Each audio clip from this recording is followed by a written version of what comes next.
The NBA is about to break Kobe's 81 points. It seems odd to hear that someone could possibly break Kobe's scoring performance. Bryant's 81-point game on January 2022-2006 is still one of the most legendary scoring performances in NBA history. No one will ever forget that Wilt Chamberlain scored 100 points in 1962, but Kobe's 81-point performance is often regarded as the greatest single-game scoring record in history because of how much more difficult it was to score during his era and how he played against better defenses compared to when Wilt was literally a man playing against boys in the 60s. Kobe was literally taking contested jump shots over the outstretched arms of his defenders while he was leading the Lakers to a come-from-behind win over the Toronto Raptors. He was red hot from the field and was unstoppable whenever he wanted to score.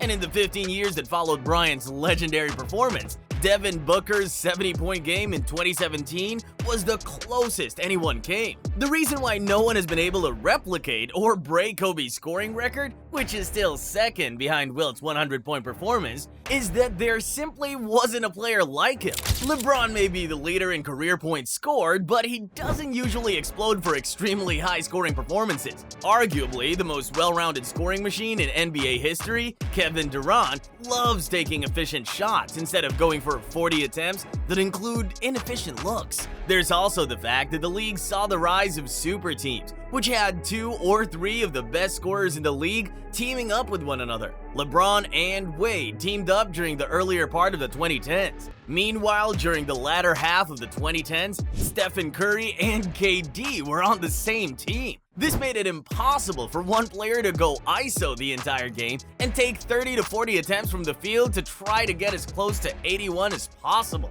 Then again, there were players who actually had the tools to come close to breaking Kobe's record a few years ago. James Harden was the system when he was playing for the Houston Rockets. He averaged 36.1 points during his prime, but his career high in points was only 61. He was consistently putting up 30 to 40 points, but often struggled to break the 60-point barrier when he was in Houston. Stephen Curry averaged 30 points a game before and after the KD era in Golden State. His ability to get hot from the three-point line was one of the reasons why some people thought that he could have broken Kobe's record, but he never came close because defenses often trapped Curry whenever he got too hot. And when he was hot enough to blow their opponents out early, he often sat the entire fourth quarter. So it's not like the NBA didn't have talented players at the level of Kobe. There were a lot of great scorers that came into the league in the 15 years that followed Bryant's 81-point game. Certain circumstances just didn't allow them to come close to scoring 81 points. But the NBA today seems tailored for high-scoring performances. Gone are the days when 50 and 60-point games are rare. The modern NBA era has allowed the sport to evolve into a high-scoring affair with numerous superstars having the opportunity to explode at any given moment. As mentioned, Booker was the only player to score 70 points in the next 15 years after Kobe's 81-point performance. But in the last 2 seasons alone, we've seen 4 players scoring at least 70 points. Donovan Mitchell did it in January 2023 by scoring 71 points. Damian Lillard scored 71 as well just a month after. On January 22, 2024, Joel Embiid scored 70 points. Just 4 days later, Luka Doncic scored 73 points. Even 60-point games have become more common. Giannis Antetokounmpo scored 64 points earlier this season. On the same day that Embiid went for 70, Karl Anthony Towns went for 62.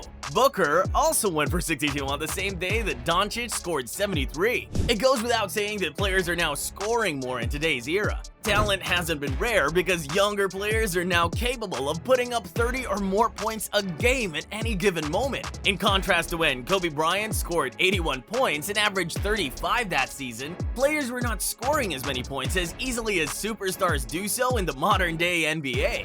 Then again, let's not forget that today's NBA is more offense-oriented. The growth of talent in the NBA has allowed it to transform into a score-first league, wherein teams are now looking to generate as much much offense as possible. Sometimes it happens to the detriment of the team's defense. Ever since the latter half of the 2010s, there has been consistent growth in offense in the league, and it's fueled by the growth of the three-pointer and the increase in the pacing of the game. Commissioner Adam Silver and the other head honchos of the league have introduced rules and changes that prioritize offense while making the game faster. This was done to ensure that the game looks smoother and more marketable to audiences. After all, fans love it when teams score a lot of points. In 2006, the league average in scoring was 97 points per game on a 90.5 pace. On the other hand, in 2024, the current league average in scoring is 115.6 on a 99.2 pace. It goes without saying that teams and players today score more points at a much faster pace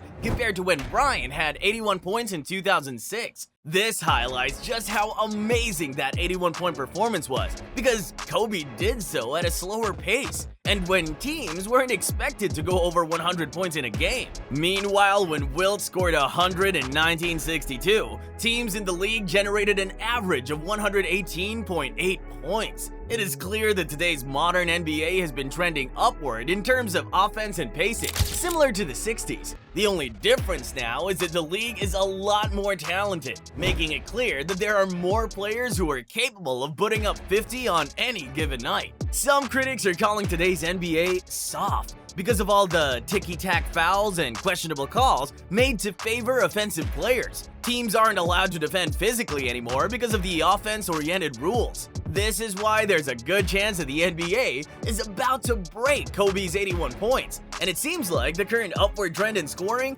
makes it even more possible for one of the superstars of today's generation to get to that scoring mark. The first person anyone might think of is Joel Embiid, because he has been scoring at an incredible rate after putting up stats that were already impressive a year ago. He's been hovering around 35 and 36 points a night, and previously scored 70 points against the weaker San Antonio defense. Embiid's combination of size, mobility, and skill makes him one of the hardest centers to defend. He can post up and dominate smaller players, shoot over any defender out on the perimeter, and draw dozens of fouls. So if he gets matched up with a team that has no answer for him inside the paint, it won't be impossible for him to get to 81.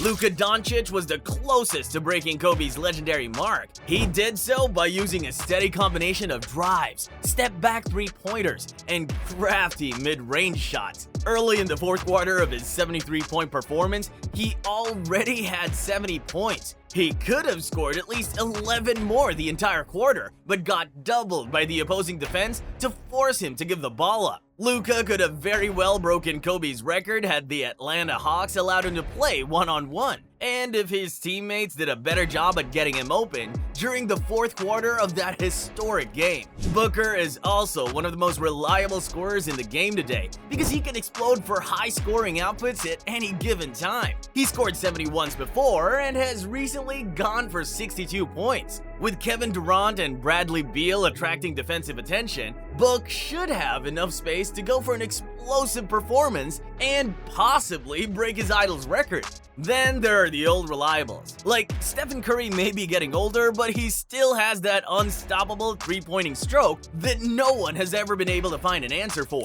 The Golden State Warriors haven't been playing well this season, but if Curry gets hot this season or at any point in the near future, he might break Kobe's record using the power of his three-point shooting. Even Damian Lillard, who scored 71, could possibly break the record as well, especially now that he has Giannis attracting defensive attention away from him. There isn't a shortage of talent in today's NBA. It is even possible that this generation is the most talented the league has ever seen in history. The NBA is about to break Kobe's 81-point game, and one of the superstars who is at the prime of his career this season could very well be the candidate to surpass, arguably, the greatest single game-scoring performance in history. But it is the fact that the league is more talented that makes it harder for one player to break Kobe's record. Not a lot of team runs isolation plays through one player because there are 2 or 3 players on each team capable of scoring 20 points at will. Probably the only reason why Luka came close to breaking that record was that Kyrie Irving wasn't available for the Mavs in that game. So, is Kobe's record in danger of getting broken? Probably. The possibility will always be there this year, or in the years to come,